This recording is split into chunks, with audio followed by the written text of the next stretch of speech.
Sure. Go. Got it. This is got it. So I had to clear that. Okay. So I'd like to start this particular session with a prayer first and foremost, because after all, none of this makes any sense whatsoever unless you absolutely understand that this physical world doesn't mean a thing if you have no intentions to be um, compliant with and follow the right rulings of Jehovah himself. He's going to provide the resources and methods for people to do well. So, Father in heaven, creator of the universe, cosmos, and everything in it, we praise you, we honor you, we give you thanks. We thank you for the things that you've brought to our attention and the ability to go ahead and follow your right rulings and intent. We pray that everything that takes place today, all the discussion that happens, is right in your sight and brings you glory. All this in Yeshua's name. Amen. Okay. My name is Lee Pisarek, and you can forget my name altogether. It doesn't matter, but the information we have here, hopefully you'll be able to learn and maintain. Be very careful, since this is all being recorded and everybody will see what's going on. Please don't take your phone with you into the restroom or have individuals behind you in any kind of compromised appearance, because it will all be captured on the internet as well. All right. So there's a title to this particular block of instruction, and it's going to be referred to as Community Resilience Training. Think about the term resilience. It just means that it's like a tree that bends in the wind. The one that has the ability to have flexibility is less likely to snap. I don't say won't snap at all, but has the least likelihood of it. So I'm going to go right into a PowerPoint presentation.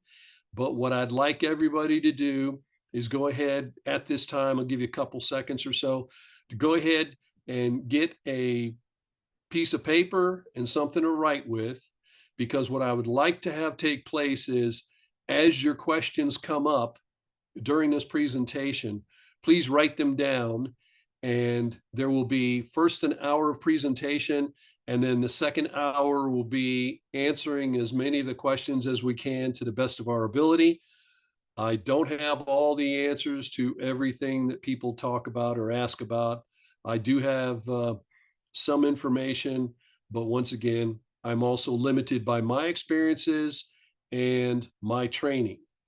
Often, the exchange that takes place after the presentation is as instructive or even more instructive for the people that are listening, because it usually is part of people's actual experiences.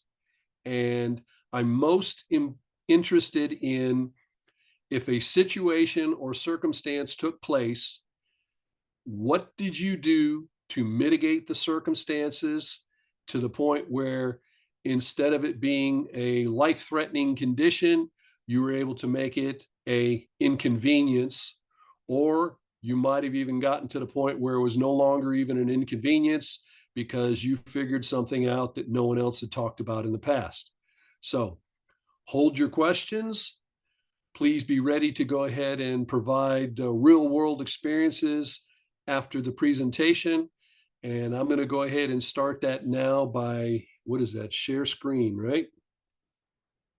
Okay, so I do the share screen, and this is the presentation. Share. Okay, go to from the beginning. It should go. There we go. Okay, ladies and gentlemen, this is merely something that you need to understand. I've provided these blocks of instruction to multiple people at different times, and this was something that was about a month and a half ago that was being brought up.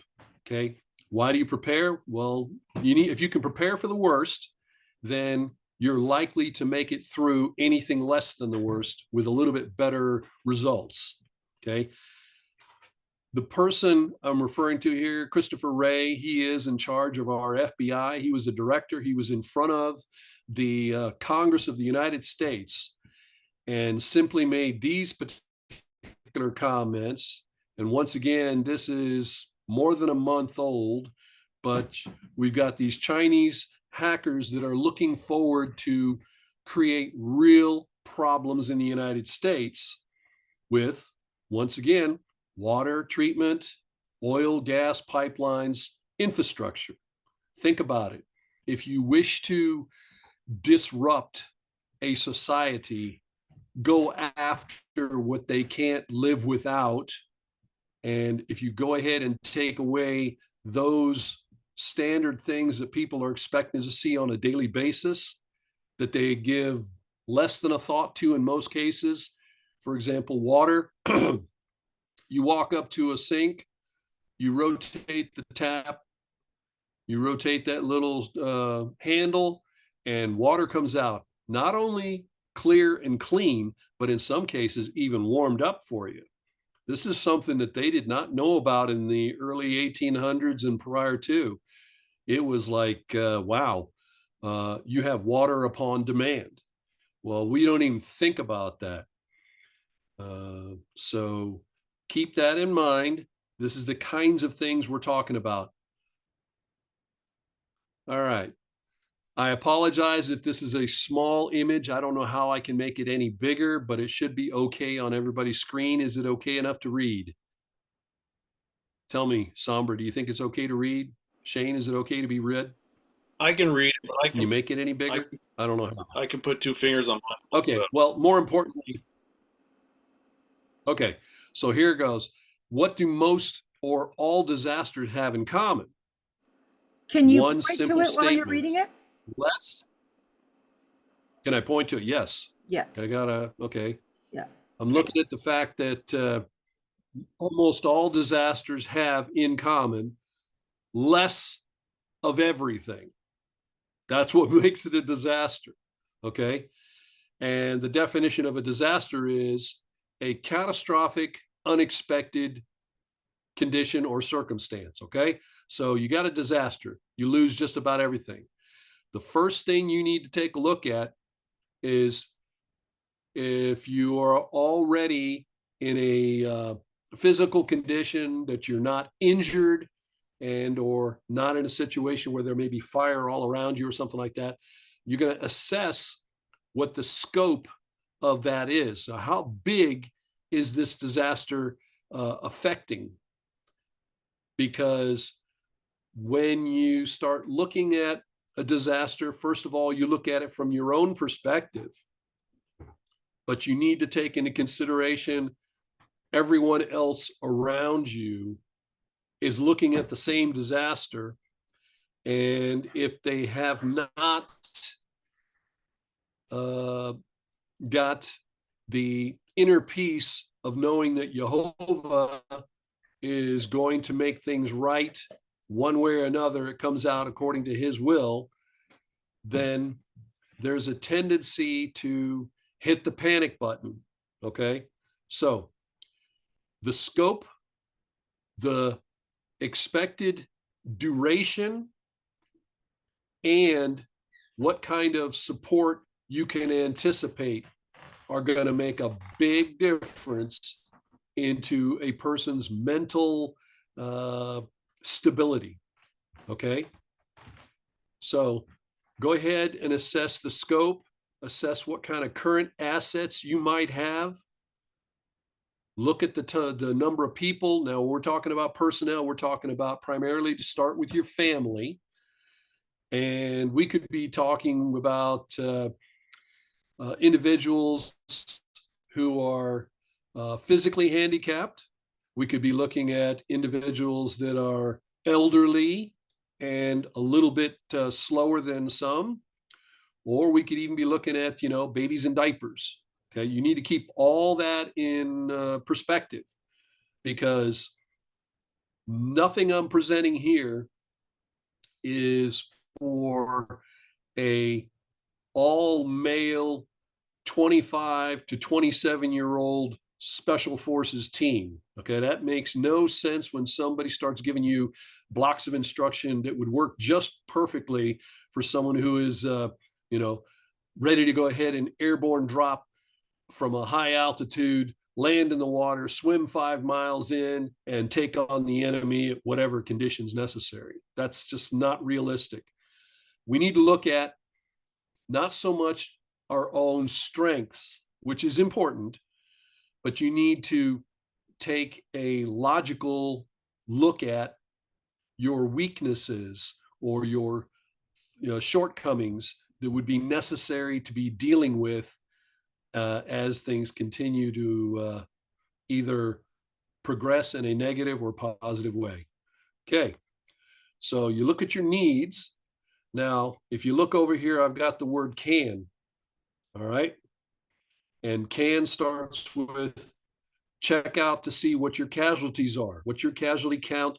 Are there people that you need to do something specific with as far as medical or even evacuating of some kind? Like the disaster could be that it was an earthquake and people are trapped. You need to go ahead and do something about that. The actions that you're about to take and the actions that you need to take. Do an evaluation of that. And then, of course, needs. You need to be very, very careful about prioritizing the actions that you take immediately after a disaster starts, because if someone needs medical help, it doesn't matter whether you got food for them, shelter for them. It needs to be taken care of. If you've got a good class in first aid, and there's one that I give a class is called Stop the Bleed. That's for significant to extreme bleeding, how to stop bleeding of some kind. But if a person is bleeding, you need to do something about it. Even if it's a minor abrasion or laceration cut, you want to treat it before you allow it to become contaminated with dirt and or debris of what the situation is going to put into it. If you have to move, cover it with a bandage before you move. Okay. Drinking water. It is amazing how critical water is when you're hyper excited. You can even get a person to calm down who is getting ready to awfulize the whole situation by giving them just a sip of water. Take a sip of water, breathe a little bit here, catch your breath, do that sort of thing. And what often takes place immediately after some kind of catastrophic devastation takes place is people all forget about being clean. Now, that deals with making sure that if you have to use the restroom, the latrine, you are careful not to use contaminated water to wash your hands after you've used the latrine. After you've gone potty somewhere, I guess what potty, right? And after you use the restroom, make sure that you sanitize before you move on. The average person touches their face up to 8 times an hour. That's your eyes, that's your nose, and that's your mouth. And you just don't think about it.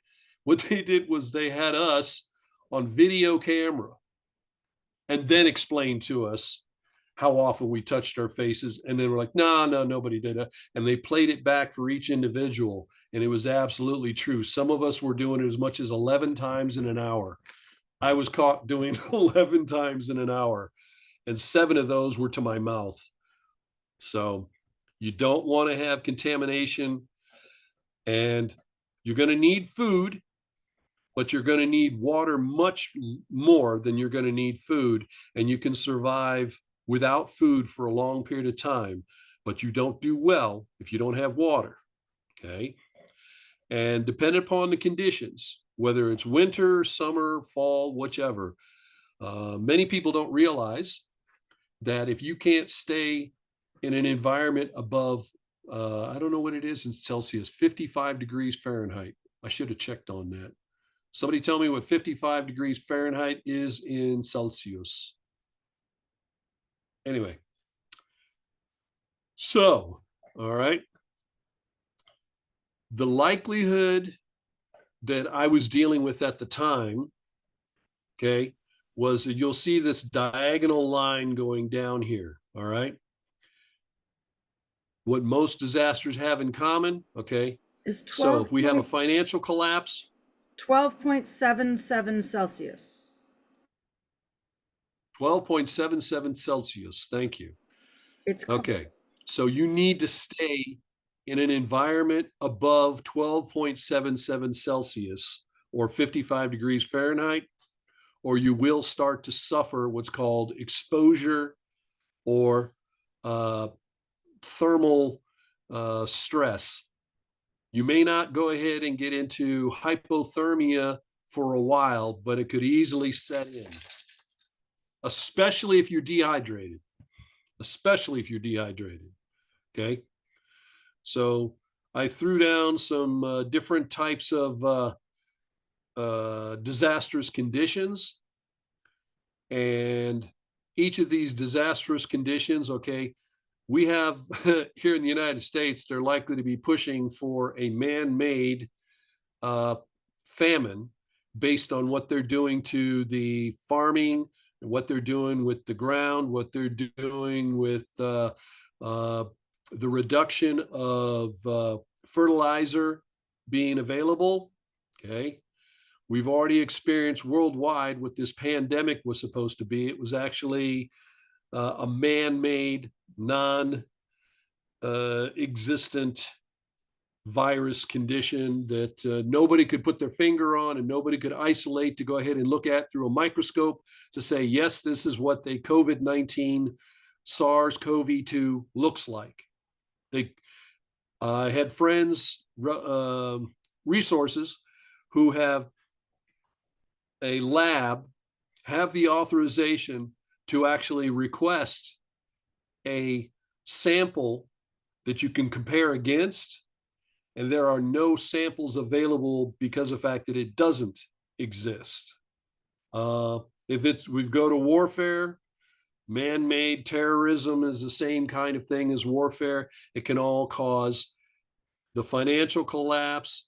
It can cause lack of water and other resources. You can shut things down, and then things just keep going down and down from there. You'll notice this little tiny diagram right here that's circled in green and then has the multiple colors to it, okay? When you get into a situation, and this even works in almost any, I guess you could say project, is look at a perfectly equal-sided triangle to be able to accomplish what you're trying to get done. You have to look at the fact that you have a certain amount of time that is always finite. You have a certain number of people normally, and then you have a allocated amount of material and or equipment. Look at this triangle carefully and realize that that circle on the outside there is your circle of reality, okay, what you can actually accomplish. The size of that triangle has basically a volume inside, okay? If you shorten any one of these lines from what you originally thought you were going to have or did have, to try and keep the same amount of space inside that triangle, you have to elongate two of these lines. In other words, if you're shortened on time, you need more people, you need more equipment, you need more materials.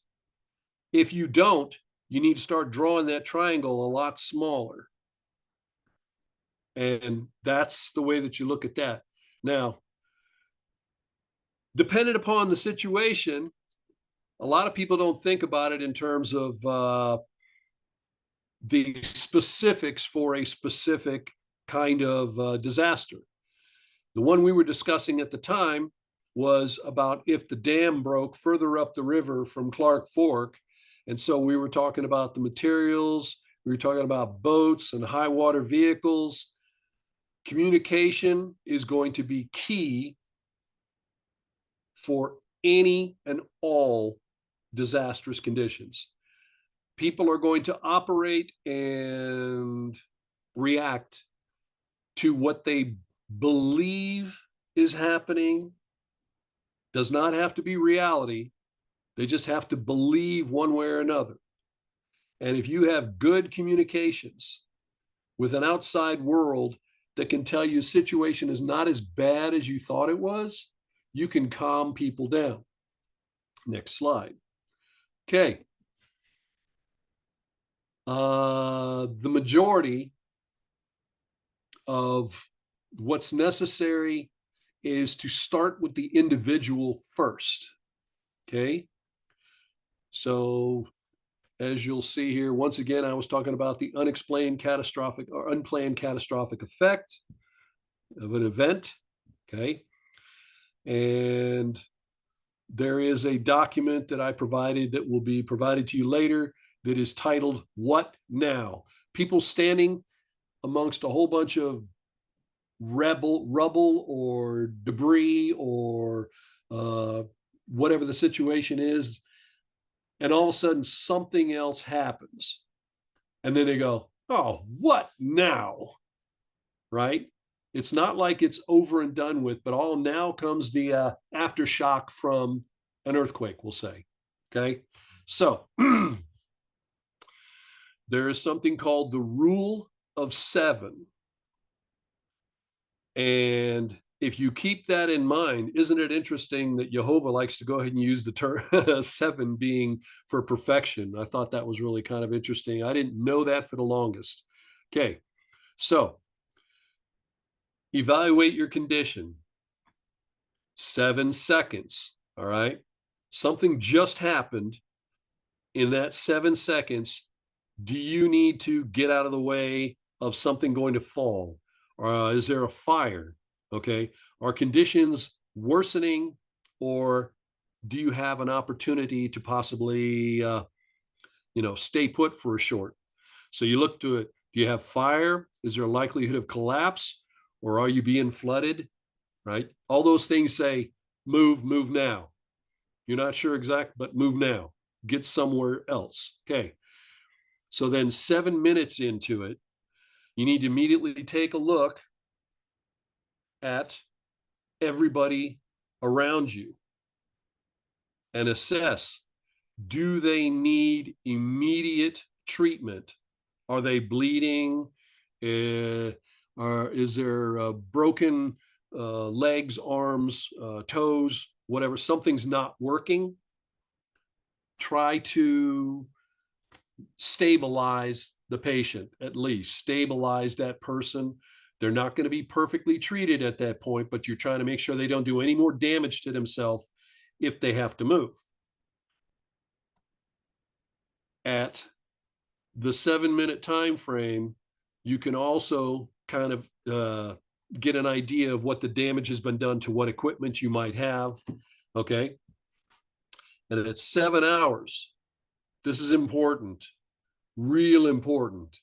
If you have not drank water within a 7-hour period under a stressful condition, you're going to deteriorate fast. And I mean real fast. The kind of dehydration that takes place is loss of good judgment, which is the worst thing you can have at that point. Okay. The loss of good judgment causes people to push on something sharp, try to knock a hole in something that is just not going to punch a hole, jump from a height they know full well they're not going to do well when they land. People will do that. Okay, so once again, we get back into that same thinking frame of, personal hygiene. Once again, that is making sure that you've got sanitary status. It's when the sanitary status gets thrown to the wayside that within a week to a couple of weeks, people start to exhibit symptoms of infection. And I don't know who all's listening in, but there's a kind of medication that we used to have to carry with us was called Cipro, which is a very strong antibiotic that's given medically through an intravenous, and you just won't have that available. I'm noticing here that when I was writing quickly in the classroom, I left off the N from the word communication, but we'll go next to fire. Fire is what you have to watch out for as far as danger, but more importantly, it is your way to provide for sanitary water, for personal hygiene and sanitation. It's definitely a requirement for warmth, and it's really nice to go ahead and have a warm meal when everything around you just doesn't look right, just doesn't feel right. You can get a little bit of normalcy back by having a warm meal. Okay. Dropping there to communication once again. The more clear, concise, specific information about exactly what the status is, how far it is, how big it is, how many people are involved in this, and whether or not there's somebody likely to be able to provide help. That's important because you need to stop the rumors. You need to stop what's called awfulizing. Oh my gosh, what's going to happen next? How much, how much, how much, how much? Stay concerned. Don't get panicked. That will cause you to go into what's called paralysis. It'll make you stop. You'll lock up. You'll try and hide your head and pull the covers over your head like you're having a nightmare and a bad dream, and nothing gets done that needs to save you. Okay. At the 7-hour period, you need to find out what you're going to do for shelter, because within 7 hours, it's going to change what the air temperature is, either colder to warmer or warmer to colder. And, there's, for some reason, the majority of disasters take place at dark, and usually just at the very beginning of getting dark. So you could possibly have to make it all the way through an evening. So be prepared to even so much as share one tarpaulin, one blanket, one poncho around 3 people, even to stay warmer and stay drier. But you want to do what you can within reason. And we'll go into that at a little bit later time. Okay. At 7 hours, you're looking to see that things are not what's called acute. It's not happening right now. You've treated the acute as far back as when the first 7 seconds took place, first 7 minutes. Okay.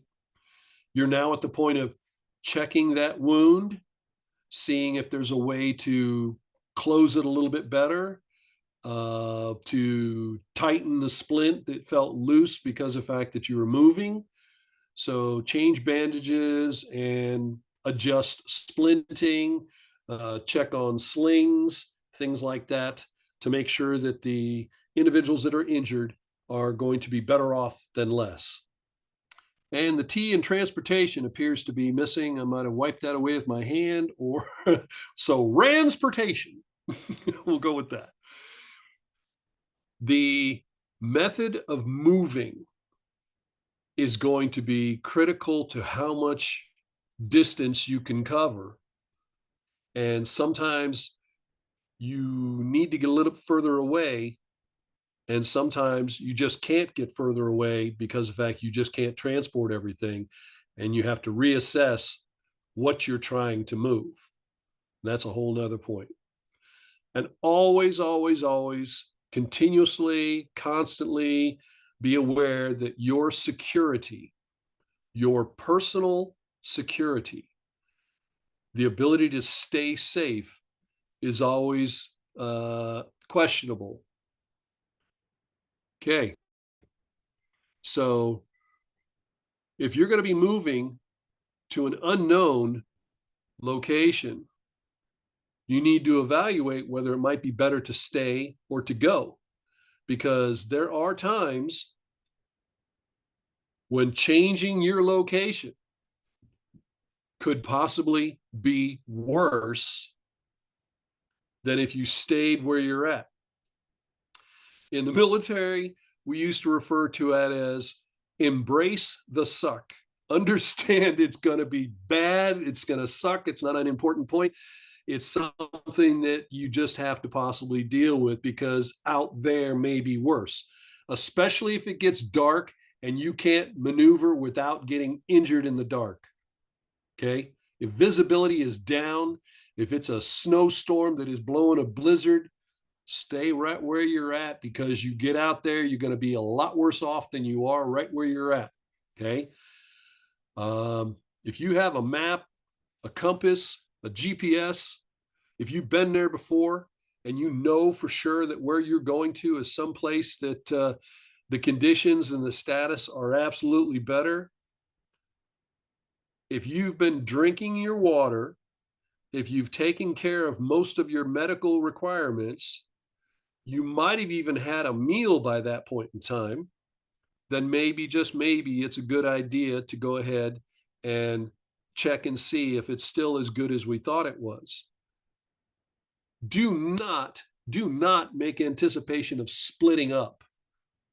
That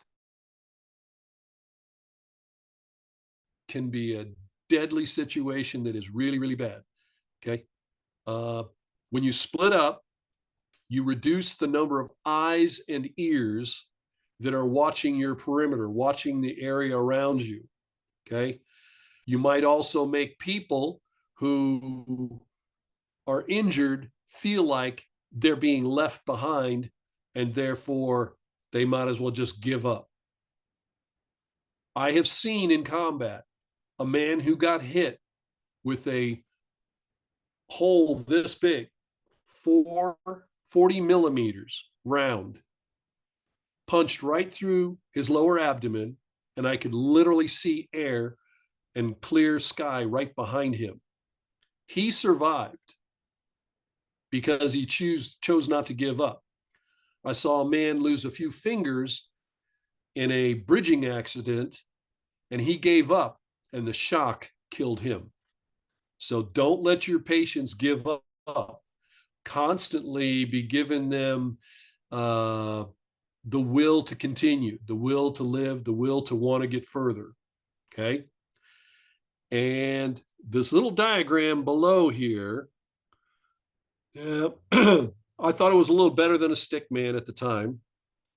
Okay.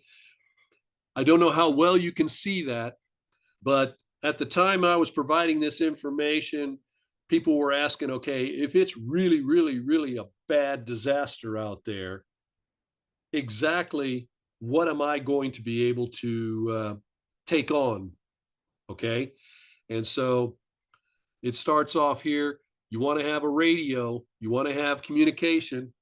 If you can have communication within your group, within your team, that is really, really important. But if you can have communication outside the situation that is immediately affected, you're that much better off, because once again, you'll get that information you're looking for. Okay. A wide brim hat can keep you from sunshine and from rain. And of course, if debris is falling still from the sky, then you could also end up with small pieces of ash or whatever landing on your head. And you don't want that, or bugs later on. If you have the ability to wear some kind of protective eyewear, That's really, really good because dust, debris, and or just objects in the air can really affect your sight. Uh, Along with that, you might want to think about to keep in your pocket, like in your breast pocket of your shirt, what we call Visine. It's eye drops that will be able to provide you with a little bit extra eye wash kind of thing. So you want a long sleeve shirt, you want long sleeve pants, you want foot gear that you're willing to walk through a garbage dump that would not, make you panic about your feet. If you could have a personal first aid kit, that's a great thing. And I'll go into more information about what you put on your belt. If the only two things you can put on your belt is a sizable, functional knife and a canteen or something to carry water in, you are already on your way. If you got a knife and a canteen and can walk around in good boots, you're good. Okay. So as you can see here, the absolute minimum that I would recommend, the training that I received and the way I've explained it to most people is, you know, outside of our understanding that Jehovah provides everything, life starts with a knife. You need to have a half decent knife. If you're not with a knife, then you're cutting things with your teeth. You're trying to cut stuff with your toenails and your fingernails. Doesn't work well. If you don't have a knife, you try to find something to make one, because without a knife, you can't build shelter. You probably won't be able to process wood for a fire. You most likely will have difficulty in acquiring additional water. And so it's just, it's the very, very beginning. You'll notice I have in here security. That is something that is outside the scope of this particular class. And I'll just say, do what you can to stay safe at this point. You notice that right after a knife is medical, because once again, if you're not feeling well, physically and even mentally, then there's something wrong and the rest of us doesn't seem to matter to anybody. Communication is going to make sure that you feel like you've got at least a handle on what's going on. Sanitation, once again, goes right with water, and fire is your way to create water that is sanitary enough to make use of. And then down here below, you'll see it listed as IFAC, which is individual first aid kit. This is what minimal I carry, and it's to make sure that trauma bleeding can be taken care of. And so that's important that if you don't understand how to use a chest seal, please go ahead and learn. If you're not sure what to do with a tourniquet, please go ahead and learn. The use of what's called a tension pneumothorax needle is a medical procedure that if a person has a collapsed lung, you're able to basically reinflate that person's lung. And once again, if you're going to have it, please understand how to use it. And of course, pain medications and antibiotics are pretty much a given. Okay. If you're going to throw together a small pack, this is my recommendation for the minimal contents of a very small pack. First aid boo-boo kit, that's more than trauma. That's your everyday scritches and scratches. Make sure that nobody in your team blows off or is reducing the importance of treating a small cut on a finger, an abrasion on the back of the arm, something cut on the side of the face or whatever, okay? The smallest injuries, especially if they draw blood, are highly likely to become infected very fast in a grid down situation. It just, it happens. You're going to stay dirty unless you do what I recommend with keeping gloves on your hands. A pair of gloves. These are those nitrile style gloves that are kind of a plasticky thing with cloth to the backside of it. They're comfortable. You need to be able to pick up a dime, a coin, pick up a coin with it without difficulty. The super thick ones that have a whole lot of material to it, you'll end up taking them off. If the disaster takes place, or you think you're in a disaster situation, put those gloves on and do not remove them unless you are eating or treating someone medically or using the latrine for yourself and then washing your hands afterwards. Put those gloves right back on. They will avoid massive numbers of tiny abrasions, cuts, and scrapes. It's just amazing how easy it is to keep a pair of gloves on your hands when you're dealing with a lot of that stuff. Okay. So the Boo Boo Kit is a critical necessity. Navigation and communication, they kind of go together, because to navigate to another location, you really not want to know what you're doing. Okay. A small notepad, as I recommended to everybody so far. A notepad and pencil, better than a pen, because a pen runs out, pencils don't. You write down on a daily basis, at the very least, what you did well, what you did right, the decisions you made were correct, the project that you started. Okay. Write it down as clearly as you can, because as time goes on, your mental faculties are going to start slipping. And if you can, you get through the 7th day and you're still pretty well under control of your mental faculties, you're doing pretty well. But when you look at your booklet, it says, oh, don't touch that particular thing again. That was really bad. And you think to yourself, well, of course it was bad. There's something we call hogweed. It's a plant that looked almost to me like a form of, what is it again? A plant that you can eat. Queen Anne's okay? lace. It looked like There you go. It looked like, yeah. SPCA. Yes, Queen Anne's lace. It looks very similar. But to touch it and get any of the juice on you whatsoever will blister you. It will burn with a chemical blister. Okay. And we wrote that in there, and we would pass around our ideas to all the people in the team. And one guy chose not to read that little piece of it and thought that he was going to go ahead and harvest some Queen Anne's lace, which are wild carrots. And it did not go well for this young man. Okay. A jacket, rain gear, and okay, I got shamag there, which is basically a large, almost like a tallit. Okay. It's like what these crazies are running around with. They're wearing black and white ones. Okay. That scarf, I don't know what they call it, Keith. Anyway, it's good for filtering water. It's good for picking up sweat. It's good for blowing your nose if you have to, whatever.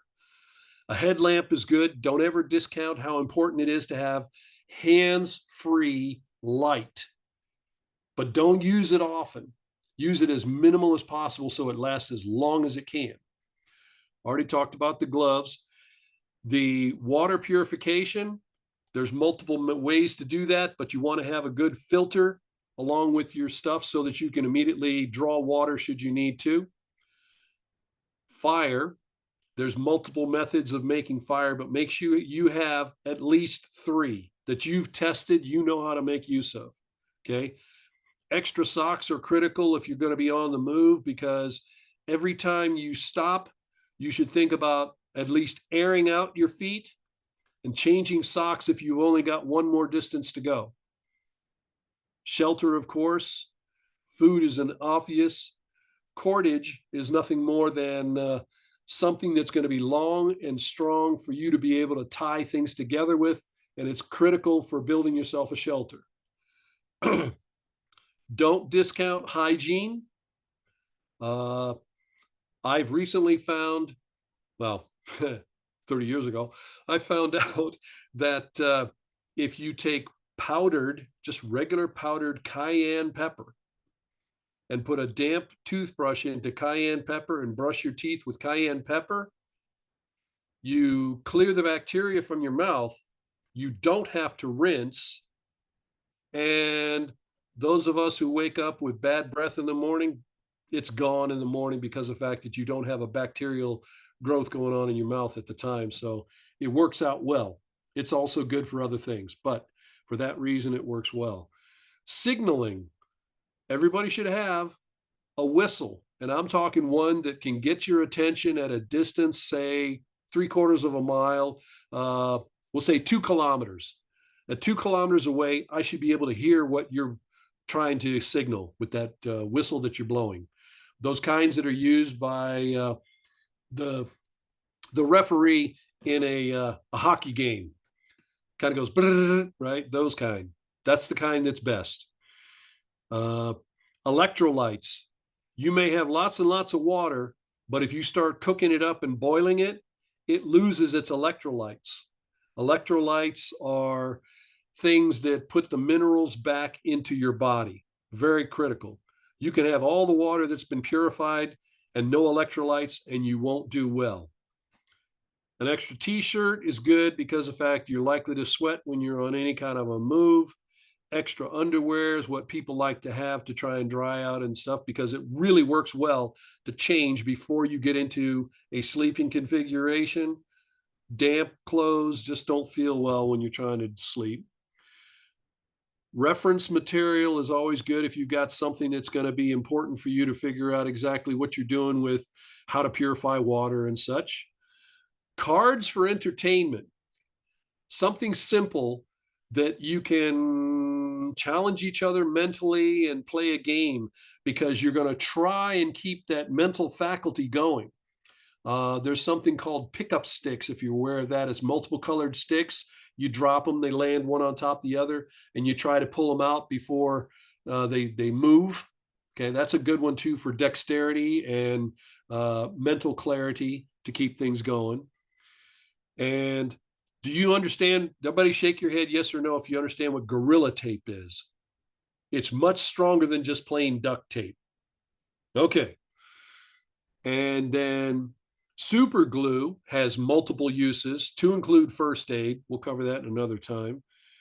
Do you understand what shoe goo is? It's a kind of a polymer glue that can put your foot gear back together. Okay. A sewing kit can be critical for a lot of reasons. And hearing protection, you're not exactly sure what kind of environment you're going to be in. So having some earplugs to be able to give somebody, especially when they're allowed to sleep, that will help you to sleep much better. Okay, so we had a situation where it was a wildfire, and I went through all this, and basically what you're looking at is the same kind of thing. But the most important point is get your stuff together before you ever have to evacuate, because if you're told that you have to go for an evacuation, don't stop until you are certain that your entire family and group is safe. We talked about the criticality of water. We can cover that in a little bit greater detail. And when it comes to communications, walkie-talkies are great for short distance. The ham radio is what I have, both ham radio and a satellite phone. Ham radio gets you longer distance. Satellite phone will push it all the way through. And cell towers are not going to work when the power's down. So all your electronics could be completely obsolete in a grid down for any length of time. It does not matter what caused the grid to go down, but you might want to try and find out. Because if it's like a solar situation, then maybe it's due to come back. If it's been sabotaged, you may not get the grid back at all. Okay. When it comes to moving around, if you're going to have to evacuate, get yourself a good grouping of maps. This lower left-hand corner here shows you this is the larger scale. This is the world map. So I get an understanding of that. Then I got the USA, and then inside the USA map, I would have another local map. Okay. When it comes to moving, don't jump from the frying pan into a fire. Know where you're going. Have a good understanding of where you're going. And if you start out on one particular route, make sure you understand that there's some other methods to change your direction and not have to be stuck because you took one route that only had one way in and one way out. That's just not good. And so get this information together before anything takes place. Get those maps, figure out where you're going to go. Can your vehicle, if you're pulling a trailer, make it through the bridges, the tunnels, the steep roads, narrow paths, weight restrictions on some bridges that exist, and height restrictions. Watch out for that, because they'll rip your vehicle to pieces if you go underneath something that wasn't intended to be going underneath. And so if you end up in a cold situation, you want to have to, if the power is out, go ahead and reduce yourself to one room. Build yourself like a little campsite up inside there where everything takes place. Most importantly, if you got a fire source, which you should have something for heat, make sure you've got ventilation so you don't get carbon monoxide. And once again, you'll need to make sure that you have as much together as possible so that you have it when you need it, not when you're just thinking about it. Make sure you got it in a quickly dispensable, or I guess you could say deployable condition. Don't forget your pets. Lots of people have pets, and all of a sudden in a disaster, pets are just roaming the streets. It's sad, but it's true. And these are the things that I recommended to focus on for 2024, okay? Because the likelihood of things not going well for no matter where you are in the world.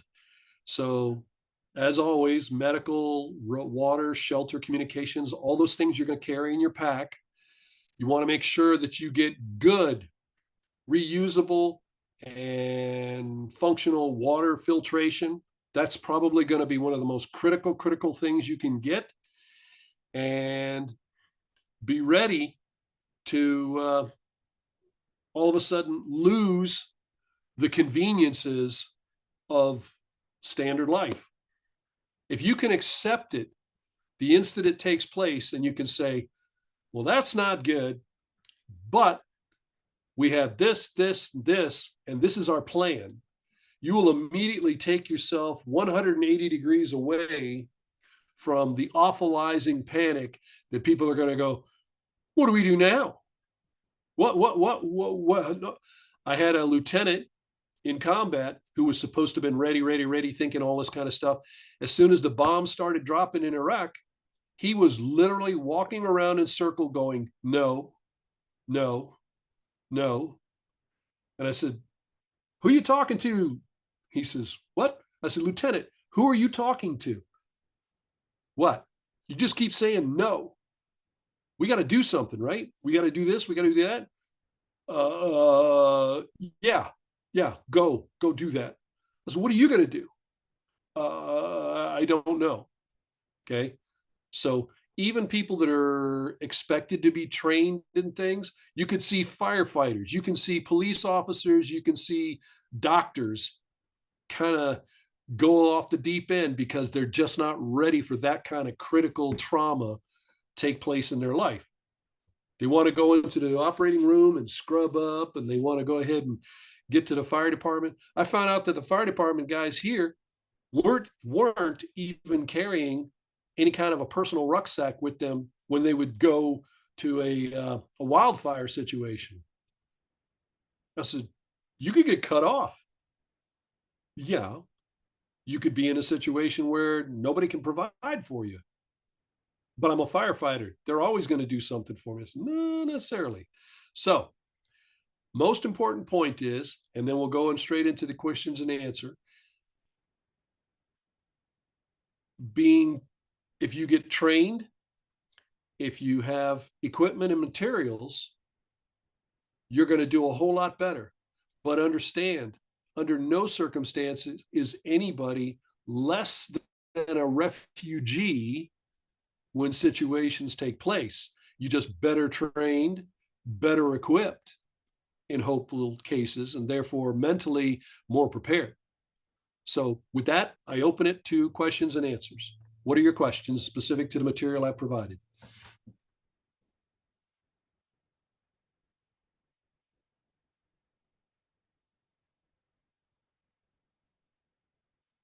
Stop share.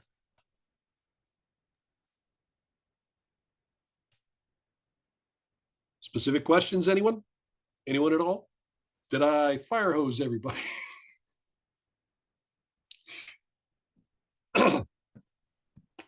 We're all walking around in circles saying no, no, no. So what, I mean, I guess my biggest question is, do you anticipate throwing everything in a vehicle for starters? Or I guess it depends on the situation. Well, the first thing I recommend, the first and foremost thing I recommend is on a daily basis, you carry in your pants pocket, your shirt pocket, your purse, or the bag you carry to work, school, or whatever. You have the ability to cut, the ability to go ahead and contain water, and the ability to make a fire. Start with that. What you have on you. The training that I give, most often, I get a room full of people and they notice there's a piece of white cloth directly in front of them. And I said, you can't go to your car. You can't go to anybody else. Empty your pockets onto this little white piece of cloth. This is what you'll have for the next 90 days. 90 days? I don't think I can go 90 hours with what I've got in my pockets. Well, okay, let's start thinking about that. Okay. I have a itemized listing and inventory that I can provide people for what I referred to at the time was an urban disaster kit. Okay. If anybody is aware of the size of what's called an Altoids tin, I'll show you mine. It's in my pocket here. Inside the Altoids tin, that's how big it is. Okay. Inside there and wrapped around it will get me through the first 7 hours to the first 7 days. If I have nothing else. Okay. And I will provide that so that you can build your own.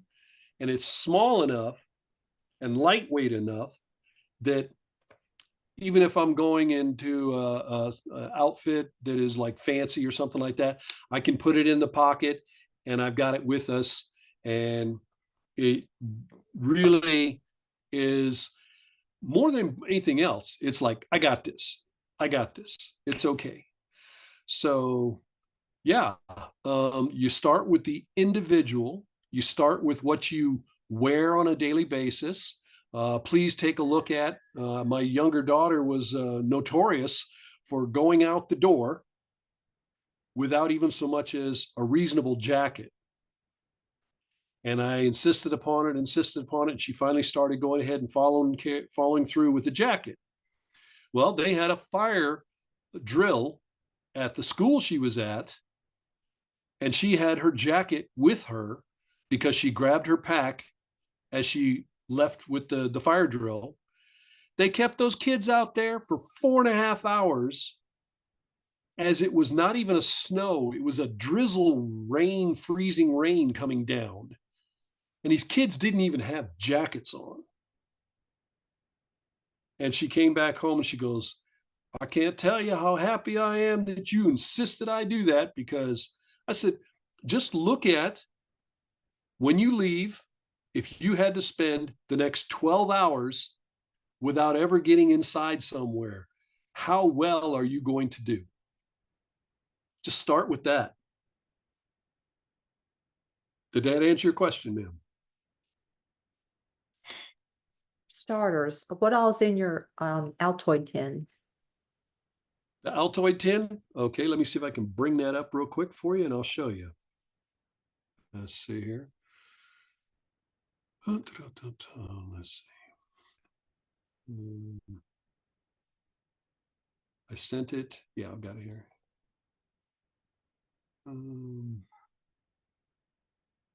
There we go. And what fire Okay. starters do you recommend? And which what? Which fire starters do you recommend? Car starter? Fire. I'm sorry. Oh, fire starters. Well, the first and easiest for most people is to take a regular Bic lighter and wrap that Bic lighter with some of this Gorilla tape or duct tape that I was telling you about. Because the Gorilla tape, duct tape, when you get the flame going and then ignite the tape, it will burn even if it's wet outside and or the wind is blowing. Okay, let me see if I can get this to a share here. Let's see if I can do that again here. Go back to Zoom. I think I have to stop share. Let's see, where do we screen, share screen. Okay, and okay, I got to go back files. Oh well, I'll read it to you from what I've got here. I'm not proficient when it comes to the okay. So the class I was given, all right, and I said the following is what I carry. Okay, don't laugh. It's an absolute truth. A condom, because it can be used to collect as much as a quart of water. It can be used as an elastic band for tying things together or a small tourniquet. I carry water purification tab, and in some cases, I'll even carry a capsule of what's called potassium permanganate, which is something I recently learned. I'll go into that in a little bit greater detail. Antihistamine for reducing runny nose and watery eyes and reduce allergic reactions involving histamine. Headache. You can use Tylenol for, you want to keep like maybe 4 capsules of Tylenol is what I have. Now, what you do is you take a drinking straw, plastic, you heat up the end of it and crimp it so it sticks together for it's a closed end. You put the medication into the straw itself, and you can make a cap for the other end, or you can seal it off by doing the same thing by heating it and squeezing it. But that gives you medication in a what's called hermetically sealed. In other words, it's not going to get wet and it's not going to get dirty. I carry a single edge razor blade. 3 strike anywhere matches that have been dipped in paraffin wax. A magnifying glass, a ferrite sparking rod. Are you familiar with ferrite rods where you scratch against it and it makes a spark? Okay. A hacksaw blade, which is just a small blade, but it works real well with the ferrite rod for doing the scratching. A cotton ball that has been soaked in coconut oil and then wrapped up in aluminum foil and put into a small plastic container or plastic wrap so that you don't get, coconut oil all over the place. That can be used as a very efficient candle. Once you get your fire started, you can go ahead and light that little thing and it can burn just like a tiny oil lamp. I've had it last as much as 10 to 12 minutes. So it's pretty decent. I have that on the screen. Listening. I have that on the screen, what you're kind of going through. You do? Yep. Oh, outstanding. Outstanding. Okay. Well, then, yeah, go ahead and please bring that on down a little bit more. And we're talking about the hacksaw blade. I'm looking at right now, hacksaw blade. You have all of Okay. that in your little tin can? And yes, ma'am. This tin contains right here, this little container right here. I'll open it up and show it to you. Now, I've also got rubber bands wrapped around it that I like to go ahead and just have that. But let's see if I can make this visible without dumping it. But the big thing is, as you use it, you want to make sure. Let's see, there we go. Oh, that's the striker rod there. Okay, let's see, take that out and let you see a little bit better. But all that stuff is in there. And fish hooks and magnet and all that, that helps stay where it needs to be. If you take a needle that is normally for upholstery and you file it, let's see where we got that one. The cotton ball I just talked about. Okay, 2 small regular Band-Aids. They can be used for clearly small amount of tape and or for Band-Aids like they need to be. It was quite interesting. The other day I was at the fire department and one of the fire department people brought his son in. He's about 6 years old. He decided to run around barefoot, split his toe by kicking something, I don't know what. And nobody in the fire department had a damn Band-Aid. So I'm like, wait a minute, hold on. So I put the Band-Aid over his toe. Now this is a little go-getter. He wants to run around a whole lot more and stuff, right? So then I took the Gorilla Tape that I have around the outside edge, the Gorilla Tape that's wrapped around the outside edge of this, and reinforced it by wrapping it around his toe and started calling him Gorilla Toe. So for an 8-year-old, that's pretty cool. Then his sister shows up and he's like chasing her around with his Gorilla Toe. So you can take a traumatic situation, treat the problem that it exists, and change the narrative by adding a little bit of levity to it to make the kids stop screaming and crying, because we were trying to do some knots and tying and stuff at that time. Anyway, so the dental floss, what you do is you get it from wherever you're going to get it. And usually you want to take the entire spool right out of the little container that they give it to you in and just leave it as it is. But clearly you can do, repairing cloth and suturing. I've even sutured a soldier's leg who got a big split in his leg about 15 centimeters long one time, about 6 inches long. He had a cut and I sutured him back together. And of course it works for fastening string. Now this needle, you sharpen it so that you have a flattened edge. One edge of it is flattened. That makes it real easy for when you do have to use it for repairing your rucksack, or especially if you have to use it as a suture for someone else.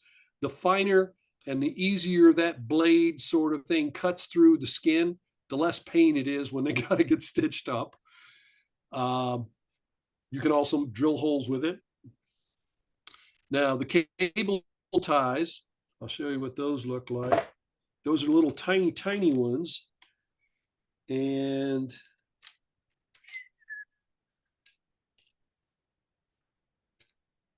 if you use them and don't replace them, they won't be there the next time. Lee, And so, yes, ma'am.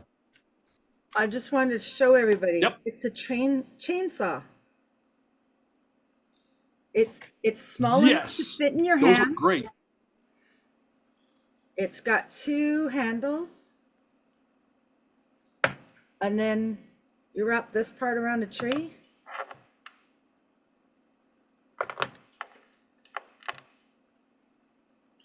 And you just And then go you pull back and forth. like this around the tree.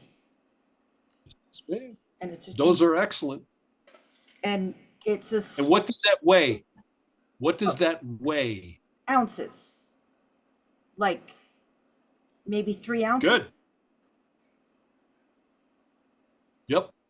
Well, important point that and everybody will figure it out. Okay. Ounces equal pounds, pounds equal pain if you got to carry it. So most important thing you do when you put your rucksack together, your backpack, put things first of all in Ziploc bags so that they're air sealed, water sealed.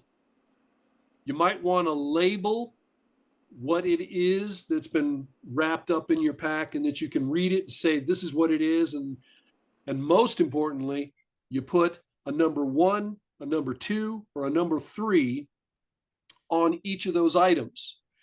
If you end up having to leave your vehicle and actually carry your rucksack for any length of distance, your burden is going to get really heavy, and you're likely to go ahead and say, I have to drop a few things because I've still got so much further I've got to go. If you've already, with a good, clear mind, decided this is a priority 1, that's a priority 2, and that's a priority 3, you can drop the priority 3s, bury them quickly. You may come back for them later, but you can lighten your load and do that efficiently. You may get down. I got down to the point where I started carrying 60 pounds, and I got down to the point where I had literally didn't even have a canteen anymore. All I had was my knife. And you can make it with just a knife, but without a knife, you don't ever want to get rid of your knife. You don't ever want to throw it like a weapon. You don't ever want to stab something by making a spear. Make a spear out of something else using your knife. Don't destroy your knife. Never, ever. Anyway, back to what we're looking at here. The cable ties. Oh, okay. And then safety pins, right? Safety pins can be used for so many different things. It's really cool when you use them for a fish hook. They work pretty well. Okay. So go down a little bit more if you would there, Shane. Thank you. Okay. The flexible wire saw she showed something that was really, really great, right? Okay. This is a wire saw. It has an abrasive, because it's twisted wires together. It'll take a lot longer than using that chainsaw device that she's showing there, but it will give you the ability to put a straight cut on things for making your shelter, for building a gurney for things, and or even a small snare for an animal. Now, not real good idea for the small snare for animals, because you really need to put about 100 snares out if you're going to try and catch one animal. I've learned that one myself. It's amazing. They show you make 2 or 3 snares and they think they're going to get a meal every day of the week. It don't work that way. Fish hooks, of course, for fishing. And when it comes to snaring birds, it works really well. Okay. Guitar strings. I don't know. A lot of people don't know much that you can buy guitar strings, but what you do is find somebody who's got a guitar, and when they change them out, ask them to give them to you. The graphite that I have in here is, let's see, where is it? It's a piece of a carpenter's pencil that has been removed. There we go. Show it to you. You take a carpenter's pencil and you go ahead and you remove the lead, the graphite portion on the inside. That'll give you something to write with, and it does work well for making an electrical connection for something if you have to arc. Okay. And moving down, we got one more, I think, one more page. Chain. There we go. So this was for Batman, the guy Mike. No, this was actually something I intended. What's important to think about is keep it small, know where it's at, understand what you have in your different locations, and try to be thoughtful about, for every item that you have, does it have at least 2, maybe even 3 other uses? Because if it's a one-use item, that better be one of the most specific, specialized, oh my gosh, critical things, such as a water filter. Okay. I don't know what else you'd use a water filter for, but that truly makes a difference. Okay. Other questions? What's a question? I don't know if you can hear me. Can you hear Go right me? ahead, Steve. I hear you. There was a Yes, I do. question that I asked you before, and it was just in a situation where if you're had a sewage problem, you were talking about some kind of back thing, right? Can you explain that more? Okay. I believe what you're referring to is a backflow valve or back stopper. Okay. Yeah, In your sewer system, in your personal sewer system to your house, you can have the ability to place basically it's an inflatable rubber stopper. Okay. It fits in at the clean out point. You shove it in there just at the clean out point, and then you use a just a regular air pump, and you pump it full so it expands inside the pipe and blocks the ability for sewage to flow back into your house and up into every item that possibly had a connection to a drainage. And that's yeah, because critical if there's like a, go ahead, sir. I was just saying, you experienced that when the sewage has flowed back into houses and the situations you've been in? Personally, the situation that I had was there is a plug that is designed to test the pressure of a brand new house's water source, water plumbing and such, right? And we had moved into a brand new house. To make a long story short, they did not take this little plug out, and multiple people took showers and did some flushing. And next thing you know, water was pouring across the floor and down into the ventilation system and everything. It is ugly. Now, that's the same exact situation where there was a backflow into your living space, but I personally have not had it because of something that the system from the city messed up.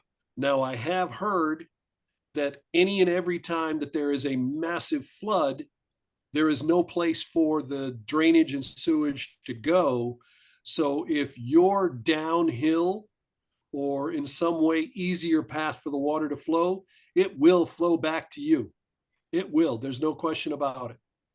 And that's part of the reasons why they tell you you have to boil water when that situation takes place, because it's actually backing up into the municipal water sources that are supposed to be purified water, sometimes coming from a water treatment plant that was originally treating waste. Answer your question? Yeah. I'll get how you much a picture of it. I'll was get you a just picture thinking- of it later. I was just thinking water, like you said, is the most crucial part, isn't it? And I was interested if you could say more about filters and actually how much it removes boiling water. What's the most efficient method would you suggest in these situations regarding filters and boiling water? Okay. The first thing you look at when you see some water is what's its color. You're looking for color. Water is supposed to be clear. If it's not clear, okay, fine. Why is it not clear? There's what's called turbidity, okay, which is the amount of particles of something in it that changes its color and or the density of the water to look through it, okay? So the first thing you want to do is be able to remove any and all solids or semi-solids from that water source. Actually, the very first thing you want to do is figure out what's it contaminated with, okay? Is this water that was contaminated with pesticides, insecticides, herbicides? Don't mess with it. Don't mess with it. I don't think you can get enough out of it, okay? Is it a mud puddle that has been driven through by multiple vehicles and has petroleum product in it? Because you can see the shine on top of the water. Don't mess with it. Don't mess with it. If it's a mud puddle on the side of the road, The most that's happened is possibly somebody has walked in it because they had no choice but to step over the puddle and didn't. Okay, you're starting with a mud puddle. So the turbidity clearly is pretty bad because you can see the dirt particles in it that make it brownish colored. You filter out all the solids and semi-solids that you can. You run it through the best filter that you have. Now, if you're using something called a life straw, you can go ahead and actually suck that mud puddle right through a life straw and probably get drinkable water. However, don't waste your filters. Don't waste your super filters as best, use them only like that if you absolutely have to. If you can collect the water, you filtered it through cloth. As was discussed earlier, you can put it through grass, sand, gravel, and charcoal and have it go ahead and filter on through and down. Okay. That's removing more of what you don't see with the naked eye that needs to come out of it. And then if you take that water and you put it in a pan and you allow it to boil to the point of steaming, and you have like the lid of that pan turned upside down and tipped to an angle so the water drips into another catch pan, what you got is distilled water. That is almost guaranteed to be without any contamination whatsoever, almost any. It's going to taste like fish tank. Okay. You can make it better by shaking it up a lot and trying to get some oxygenation into it, some oxygen in it, make it taste better. But you also need to be aware, as we were talking about earlier, about electrolytes. Okay. You'll notice that when you boil away, say, a pan of water that you were going to cook your spaghetti in, okay? You add salt to your spaghetti so that it boils all nice and tastes great and stuff. If you let that water boil down to a dry pan, you'll see the salt crystals and you'll see whatever else was left behind. It was in the water. It did not come into the steam. The steam was absolutely pure, clear, pure water without any minerals. So Dr. Kim might be able to provide us some more information about what kind of things we can use for off-grid electrolytes.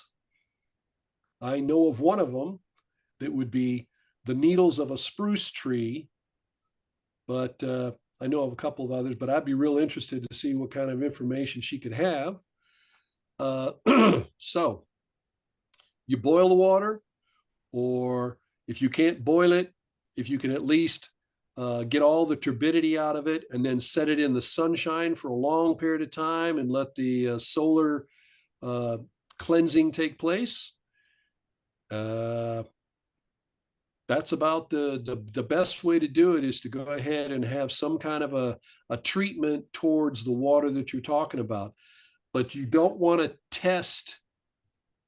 You don't want to test something like, what's a little bit of oil? No big deal. That's a farmer's field and he's got lots of pesticides. If I drink the water from there, shouldn't be a big issue, right? And please don't go ahead and think about, there's a lot of people out there that can tell you they do it. But if you drink urine or process your own urine, you can end up with all the impurities of an individual's body that are liquefied come out through urine. So you're basically slowly poisoning yourself with all that was discharged from the human body in the first place. It comes out sterile. It can be used for other things, but I would not drink it. The other thing Go is, ahead. how long can you store normal, like normal water that you maybe get from the supermarket, in those plastic containers in dark rooms? How long will that normally store for? I would immediately take anything that you purchased from the store and put it into what's called a non-PBA. Was it petroleum butyl acetate? Polybutyl acetate is what those plastic bottles are made out of. If it sits at any length of time or is allowed to go ahead and get hot and sit for a long period of time. The polybutyl acetate does go ahead and contaminate the water itself, but you want to keep water out of sunlight so that it does not deteriorate and or start some kind of algae building up. And of course, you don't want it to freeze up because it'll possibly burst its container. So was it But best to put in glass? Is it glass containers? glass is very, very, very good, but it's only as good as the sanitizing that you did of that glass bottle. Just like when you're doing canning. Oh, I know people that go ahead and they'll can water. And yes, that's going to last for a long, long time. Now, glass is likely to break, but say again. No, I Somebody didn't said say something. anything. I just thought, so you say the best way to preserve water is like glass is not the best because it might break, you're saying. So you say canning it. Canning, if you're going to do it in glass, but what I look for are food grade plastic, non-polybutyl acetate, but food grade storage containers. And you want to keep it what they call hermetically sealed as much as possible, sealed against the air as much as possible. And then if you've kept it for a long period of time, okay, I'm not so sure exactly how well that's going to do. Filter it, boil it, and drink it. Because you knew what it started as. It's highly likely that it's okay to drink as is, but it might taste funny.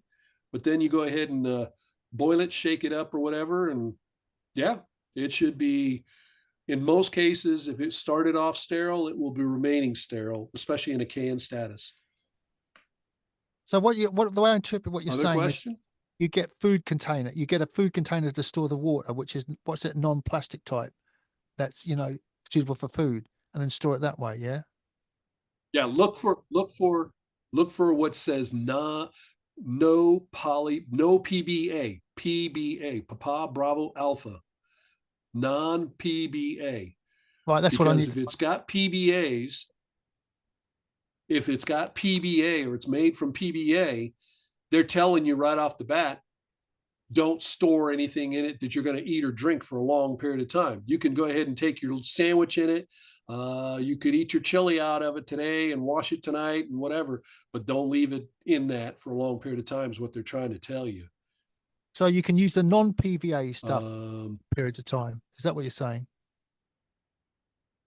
Yeah. Oh yeah. Oh yeah. You can use it. And what I'll do with the non-PBA kind of stuff is, I'll put a piece of cake in it and put it in the refrigerator or something like that for a very short period of time. Yeah, you're okay with that. But you just don't want it for long periods of time. What I found when I lived over in the Portland area, there's a company over there that made special soy sauce. Not just soy sauce, but anyway, they had these 55-gallon drums that were able to open the entire top side of it instead of just a little hole. They had an opening to the entire top side with a ring that closed it off. And I got those. Some of them I got for free. Then they started realizing how valuable they were and started charging $5. They're now up to $75 a barrel for something they were throwing away before. So I don't know. But they're food grade. That's what you want to look for, is food grade. That answer your question? Yeah, yeah. So you're saying that the food grade ones you can store it for quite a long time, especially if you take the air out.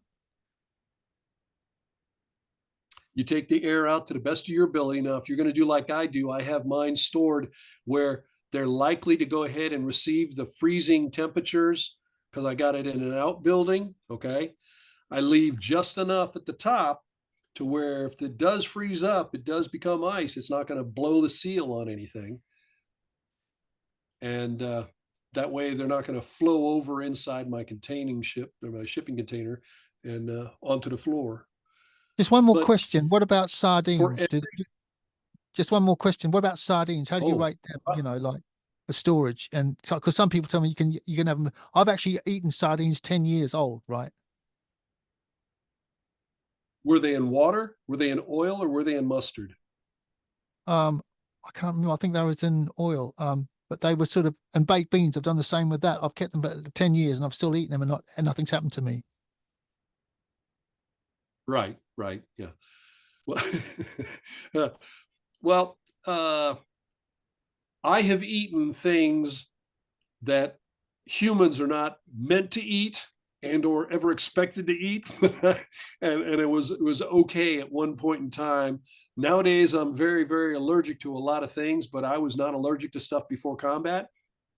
And so it may not be a choice. It may not be a important. My wife was making a point of something the other day that sardines do start to get mushy. Okay. They're kept for a long period of time. They lose the fishy shape and become mushy. Well, they're still edible. They're just turned into cat food. That's all. And I have eaten cat food, and it's not that bad either. Yeah, because cat So, food has got, you got know, loads of it's possible. preservatives in it, hasn't it? Cat food? It's got lots of I don't know what all preservatives. cat food has in it. Oh, I would think, yeah, it's probably processed as bad as a bologna coming from the supermarket. You know, you buy something that they have decided should last a long period of time. They're going to put things in there that never existed in the animal and don't, in some cases, exist in nature. They've created these strange chemicals to make things look, smell, and taste not nutritious, not intended to be nutritious. They're looking to sell a product. Know your food sources, know your water source especially, but know your food sources too. If you know. Other question? What about army ration packs? You know, what do you make of them? You're referring to MREs, meals ready to eat. Yeah. You know, after like 190 days in the field, you know, eating whatever you can find, they seemed like a gourmet smorgasbord. But in combat over there, we started referring to them as meals rejected by Ethiopians because everybody was saying Ethiopians were starving. they provide you the calories, they provide you the salt, they provide you the minerals. They don't taste really, really, really good at all. And please be careful. Drink copious amounts of water, lots and lots and lots of water, because they will block up your gut. You will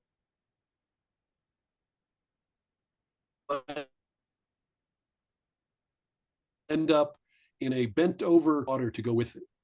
It's amazing. I've had other freeze dried foods that do not do the same, but all that they put into those MREs. Now, you have to understand the last time I ate an MRE that was issued by the United States government was 1991.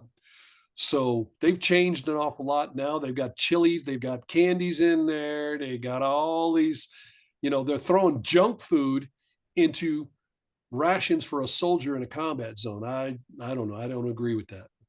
But anyway, there's also these rations they call emergency lifeboat rations. It's a block of materials that in some cases, if you've already had a good meal, if you've already been drinking well enough, you know, it could be a biscotti on the side of your coffee. But if that's all you've got to eat, it's not going to be a joyful thing. But one thing of getting over the flavor thing is to have flavor enhancers like spices and things like that that can spice it up a bit and give it a bit of flavor. Don't you agree? Critical, absolutely critical. When I was in combat, you didn't see anybody without the little tiny bottle of Tabasco sauce in the band on their helmet. We'd stick it in our headband right on the, this side would be a Tabasco sauce and this side would be toilet tissue. I mean, just two things you didn't live without. And so, yes, garlic, especially, cayenne pepper, especially, Some people really love black pepper, me not so much. Celery salt, I don't know. I don't know how well that holds off and stays good, but if you can change the flavor of what you're being required to eat or almost forced to eat, it'll almost add normalcy to it. Okay. What do you think, also, what do you think of what do you think of noodles? Because that you don't have to have a lot of time to heat them up. Do you know what I mean? It saves you time, and normally you get little spicy things in with the Oh noodles. yeah. You can 'Cause I even eat them raw. You can eat them. Noodles are already cooked. At one point, they've been baked or dried somehow. They don't completely mess up your gut. Yeah, if you can put anything with it, I mean, try for things that require the least amount of preparation. That if you could eat it straight from the can, if you could eat it straight from the bag, if you could eat it straight from the packaging, then you're better off. If you're talking about for bugging in, staying at home, then things that are heavier or have liquid of their own are probably good ideas. But you want to make sure. I have something called a can solidator. Okay. It's like consolidate, but it's can solidate. And what it does is you put the first one in and it rolls around to the front. And then as you put more in and more in, so every time you're grabbing a can, you're grabbing the oldest can of that particular roll set. It Yeah. works pretty well and it keeps things rotating. If you don't rotate your stock, you could end up with mystery in a can. And What about don't eat any sorry. can that is rusted or ruptured. Oh yeah. The other thing I wanted to know was what do you make of a tinned chicken? Do you think that's any good? Because I like the taste of that. Okay, you're talking about chicken in an actual can tin? Yeah. Yeah. Yeah. Oh yeah. Oh yeah. Oh, that's just as good as sardines or better. And The if you best butcher thing I your have own found, chickens, you can can your own chickens. I got ducks. I don't have chickens. But you barter duck eggs for chicken eggs or chicken for duck eggs and beef for chicken eggs and beef for duck eggs and things like that. Be ready to barter. But be very careful if you start any kind of a barter system that individuals are not going, ooh, I like his resources. Let me go follow him. There you go. Chicken.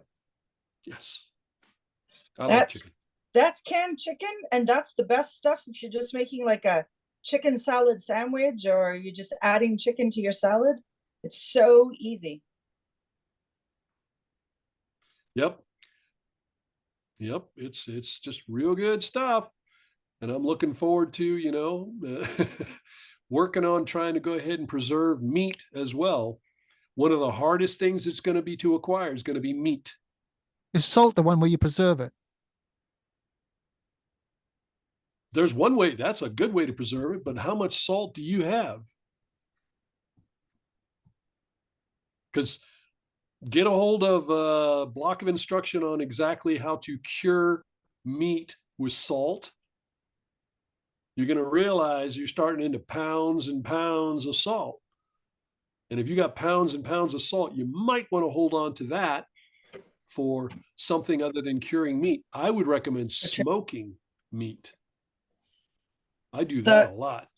The salt is actually really hard to find right now.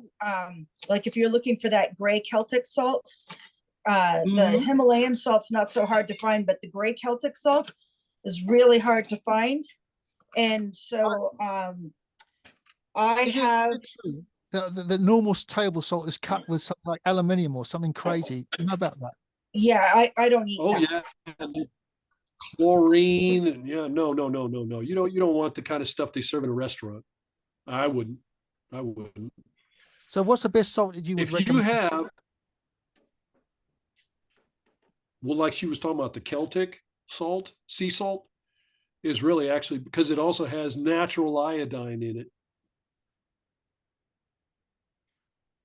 But if you're doing it for preservation, you can actually use the salt that people are intended to make use of for water purifiers. You ever heard of those salt? Well, no, not purifiers, but softener, water softener.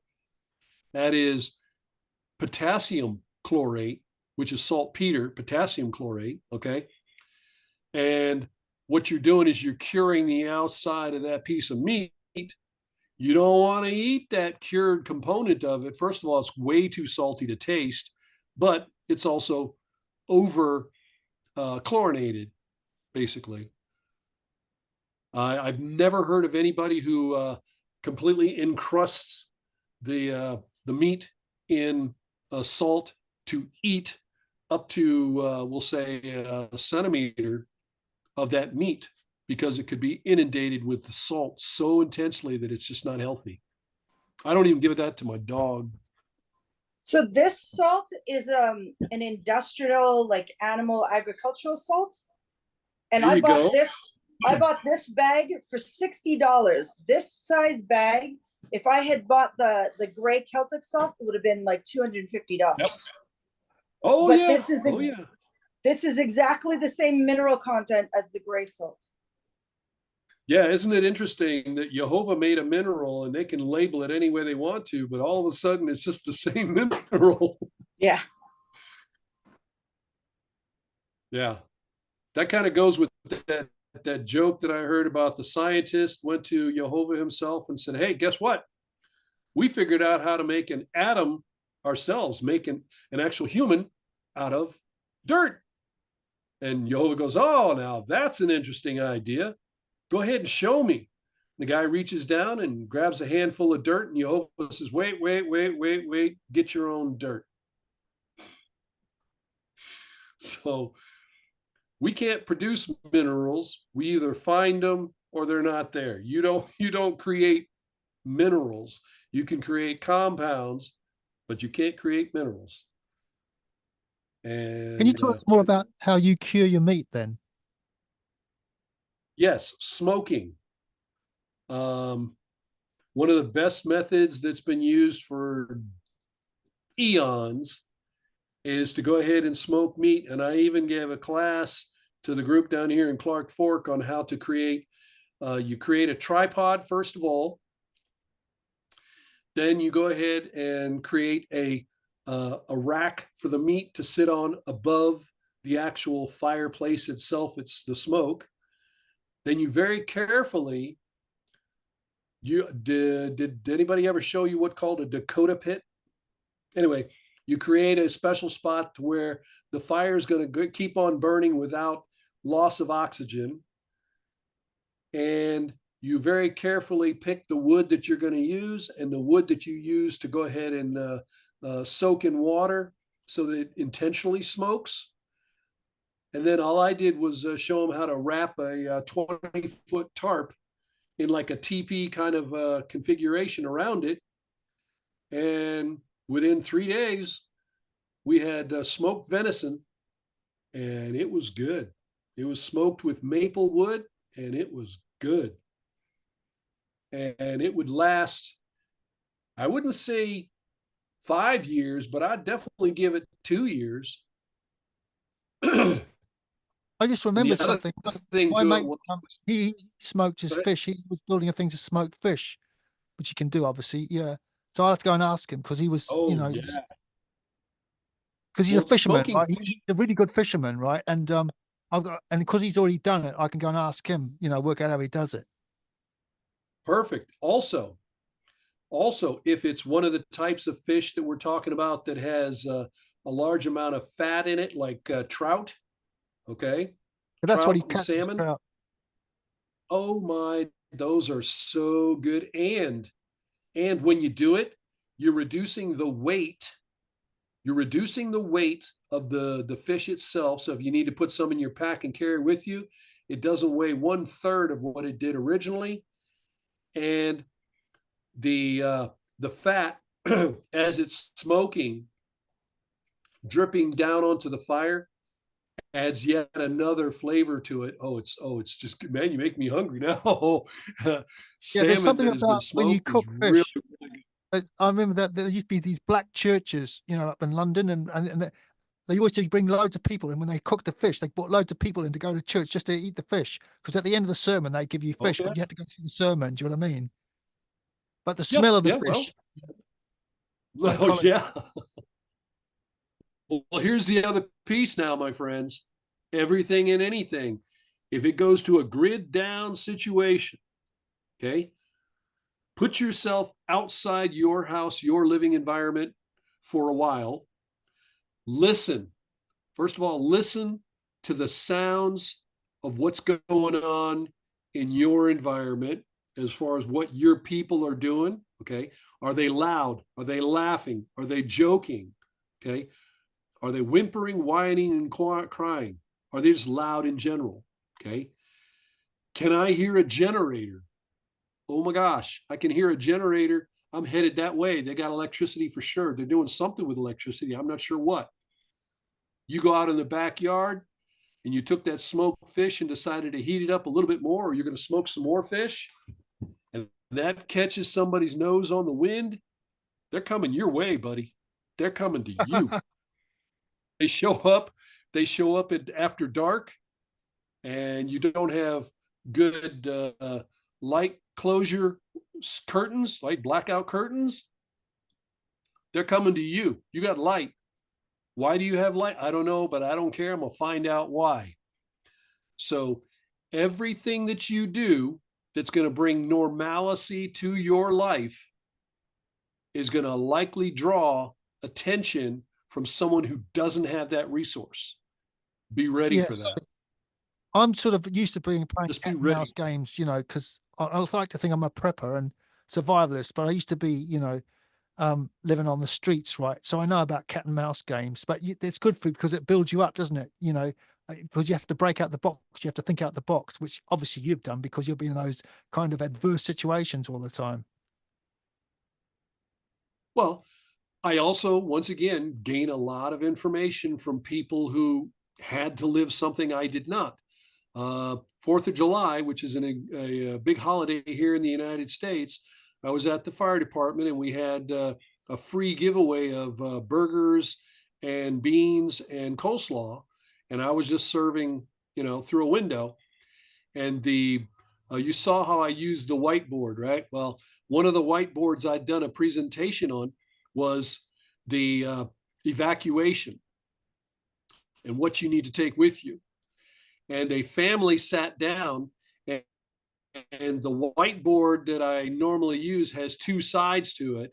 And somebody had gone ahead and put on the opposite side of it, they had put, free burgers, beans, and coleslaw. Come on in and talk to us. Right. And on the other side was the class that I'd provide, but it's upside down. Well, this family sat down and started reading upside down for the stuff. And they're like, wow, I wish somebody had told me about that. I said, "Oh, excuse me?" She says, "Well, who provided this?" I said, "Well, actually, it's me." She says, "There was what they called the Paradise Fire in California. Oh It yeah. moved at 70 miles an hour. The fire moved at 70 miles an hour. Okay. They had less than minutes to grab the child, one suitcase, or no, one baby bag. Wasn't even a suitcase, it was a baby bag. Jump into their vehicle. And as they were trying to leave, trees were falling behind them. They were blasted, burned down so fast. So she said, we lost everything. And I mean everything. And my child, she had a baby that was in diapers, and they didn't even have a day's worth of diapers with them. And I said, well, you're welcome to come to the classes anytime. It's going to cost you the same as everybody else, which is absolutely free. Why would you do this for free? I said, well, why wouldn't I do it for free? The information was put in my head, and There's a lot more people out there that can make use of it than besides me. I can do this all day long. And she's like, well, that's just wonderful. I'm going to try and invite my friends. And so we now have about 5 more people added to the class that are all the way from a place called Sandpoint, which is 22 miles away. So they find value in it, and I want them to. And sitting on this information helps nobody but me. It doesn't even really help me because they may end up having to rescue me. You never know. You never know that somebody who you taught the correct knot isn't going to be the one who's throwing you a rope down inside a pit. And if the rope was tied in an incorrect knot, it would, squeezed you like a bag of potatoes because it flipped and slipped. I have seen a bowline knot, which is a knot that was normally tossed down to somebody to hoist them back out. I saw an incorrect that looked like a bowline tossed to somebody and cause major internal organ damage because their body weight was heavy and they got very high up on the, almost out of the entire hole together, and the knot rotated, slipped to a slip knot, and squeezed them at the midsection just below the rib cage. And they were done for. I It's don't know if like he died, but I see you, Jehovah's kind of got you like teaching, really what you're teaching is civil defense, isn't it? That's the sort of thing we should all learn right from the start. But because the education system is opposite to what we should learn, we learn all useless rubbish, right? Which is exactly what they want to make us stupid. But if we had a proper society, you would be like one of the teachers teaching these essential skills you need when times go bad, and they always do at some point. I'm going to do this to the best of my ability for every breath that Jehovah gives me. I'm going to continue to help. We were talking about, once again, with this water source situation. Okay. I've got a well. The well is connected to an aquifer. That aquifer is filled to whatever level Jehovah decides. So my neighbor, who also shares the well, he says, are we going to share water? I said, it's not like a number of 16 cans on a shelf and now you're down to 14 cans and down to 3 cans or whatever. It'll have as much water in that well as Jehovah decides is going to be there. I will assist with whoever I can, but nobody's going to demand a damn thing from me and get anything that they think they're going to take. That ain't going to happen, but I will help. And especially when it comes to water. And you know what happens when you start helping people when it comes to water? The special forces, what we do is in South America, especially, you go into a village. First of all, you find the village elder and make sure you got, his buy-in. Then you find the pregnant women, the individuals that are in some kind of medical need. You take care of those. Then we had a guy who was completely specialized in shallow well drilling. Okay. He was able to locate where the water source was going to be the highest on the ground and then put in a hand pump well. Okay. These people were carrying water between 2 and 3 miles every day on their head and shoulders. And all of a sudden now they have a water source right there close to their village. We needed to be very careful about we'll just say, bad guys that were around us. Okay. And they were up in the trees as high as monkeys could climb with observation and would send us signals if in fact something was going to be dangerous. They were taking care of us. They showed us a whole bunch of different plants and things like that we didn't know about. Okay. So the story goes to the point of help to the best of your ability, everybody you can. It may turn around that they need to help you at a later date and time, but more importantly, it's just the right thing to do. And in a, combat situation or, clandestine kind of military operation, You don't want people to lose their humanity. It is very, very quick for a person to lose their humanity when things become difficult. When it becomes self-preservation, But you know, like I was saying to you, we need to help them understand I Torah. was saying to you in the previous program, there's always one in the crowd, isn't there? There's always one in there who's going to cause trouble. They're going to panic and do the wrong thing, and you've got to keep watch on them. Right. Well, if we focus on Torah, if we focus on the right rulings that were expressed and followed by the disaster situation that the people were in leaving from Egypt. Everything that was normal was left behind. I don't believe that I'm going to be receiving manna or quail, but you never know. Okay. But the way that they, if a person was infected, they had to stay outside the camp. If a person committed a crime, depending upon what that crime was, it needed to be dealt with quickly, or it was just going to spread all kinds of violence throughout the camp. We have law and order right now. When the disaster starts, we'll still have what will be expected to be law and order. And as soon as people realize it's not going to get better quickly, law and order goes out the window. And you end up with what here we call pioneer or frontier justice.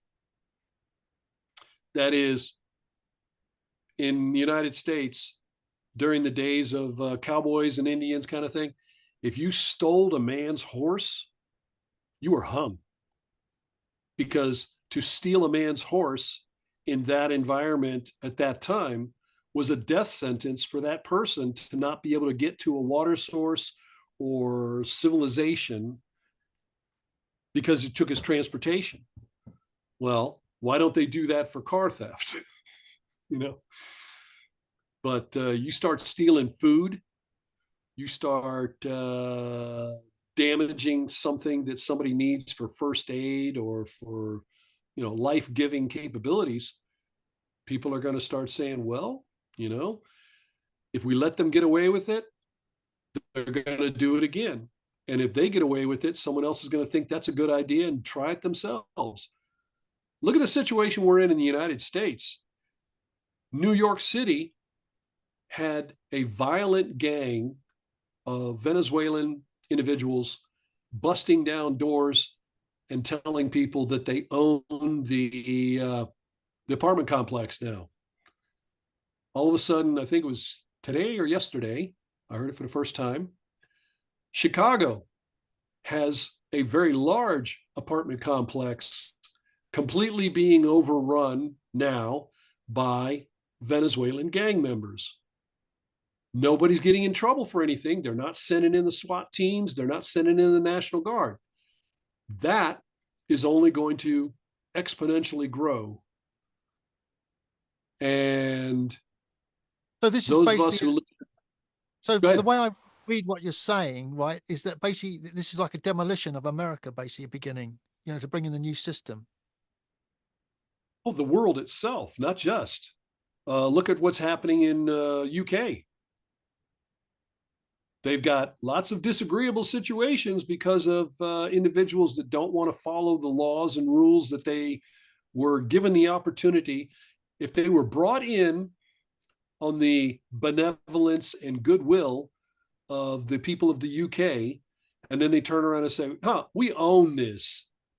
We aren't listening to your laws and your rules They weren't anymore. brought in on the benevolence and the goodwill of the people of the UK. They were brought in here purposely to create as much chaos as they can, so that they can implement their next order, which will be to bring in martial law or whatever they're going to do to lock everything down. Because that's all plan, Could be.